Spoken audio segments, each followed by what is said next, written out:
আসসালামু আলাইকুম প্রিয় এমপিভুক্ত শিক্ষক কর্মচারীবৃন্দ, আপনারা যারা পঞ্চম ধাপের জন্য অপেক্ষা করছেন তাদের জন্য এই ভিডিওটি।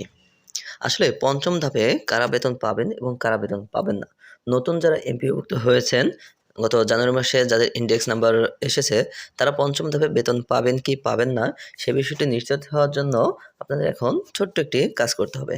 এই একটি চেকের মাধ্যমে আপনারা জানতে পারেন যে আসলে আপনার পঞ্চম ধাপে বেতন পাবেন কি না। আমরা বরাবরের মতোই চলে যাব ইএফটির লগইন প্যানেলে। ইউজার আইডি এবং পাসওয়ার্ড দিয়ে লগইন করার পরে আমাদের সামনে এরকম পেমেন্ট পেজটি আসবে, কিন্তু আমরা এখান থেকে চলে যাব ড্যাশবোর্ডে এবং সেখান থেকে আপডেট পেজে, অর্থাৎ ডেটা আপডেট পেজে আমরা চলে যাব। ডেটা আপডেট পেজে আসার পর আমাদের সামনে এরকম যে পেজটি আসবে, এখান থেকে আমাদের একটু ডানে স্ক্রল করে সেখান থেকে দেখতে হবে যে যাদের আইবাস ডবল প্লাস ওকে রয়েছে এবং টিক মার্ক দেওয়া রয়েছে তারা যদি গত কোনো ধাপে বেতন না পান, অর্থাৎ গত কোনো মাসের বেতন পাননি, তো তাদের যদি আইবাস ডবল প্লাস ওকে থাকে তাহলে তাদের বেতনটি এখন আসবে। আর যদি কারো এইখানে উপজেলায় অথবা উপজেলা অফিস থেকে ফেরত অথবা মাউসি থাকে তাহলে কিন্তু তারা এই পঞ্চম ধাপে বেতন পাবেন না। আর পঞ্চম ধাপের সাথে আমরা জানি যে প্রথমে ৮,৮৮৭ জনের কথা বলা হয়েছিল, পরবর্তীতে ১২,০০০-এর কথা বলা হয়েছে। তো নতুন যারা পাবেন তাদের কিন্তু এই পরবর্তীতে আবার যোগ করা হয়েছে, অর্থাৎ যাদের ইন্ডেক্স নাম্বার এসেছে তো তাদের যদি আইবাস ডবল প্লাস ওকে থাকে তাহলে কিন্তু তারাও বেতন এই পঞ্চম ধাপেই পাবেন। আজ মার্চ মাসের ১৩ তারিখ, আর কিছুক্ষণ পরেই পঞ্চম ধাপের বেতন ছাড় প্রক্রিয়া শুরু হবে, অর্থাৎ আজকে লিস্টে নাম দেখাবে। তো যাদের এরকম রয়েছে তারা আজ নিশ্চিত হতে পারেন যে আপনাদের লিস্টে নাম আসবে ইনশাল্লাহ। আর যাদের আসবে না তাদেরকে আবার পরবর্তী ধাপের জন্য অপেক্ষা করতে হবে। আর এই সম্পর্কে মাউসী কর্মকর্তা কি বলছেন সে বিষয়ে আমরা একটু এখন জেনে নিব।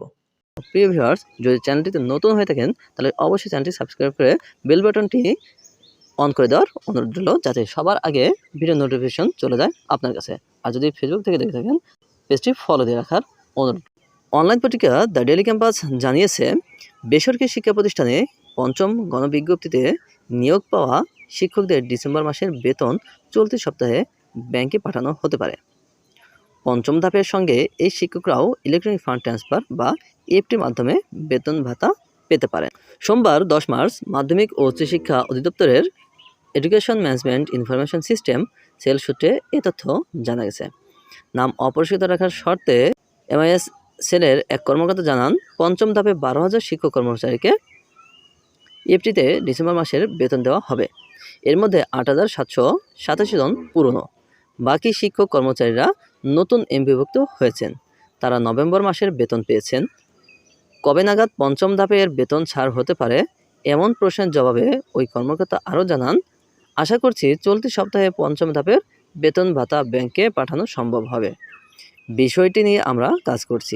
প্রিয় ভিউয়ার্স, তাহলে আমরা জেনে নিলাম যে পঞ্চম ধাপের সাথে নতুন ইনটেকধারীরা বেতন পাবেন বলে আশা করা যাচ্ছে।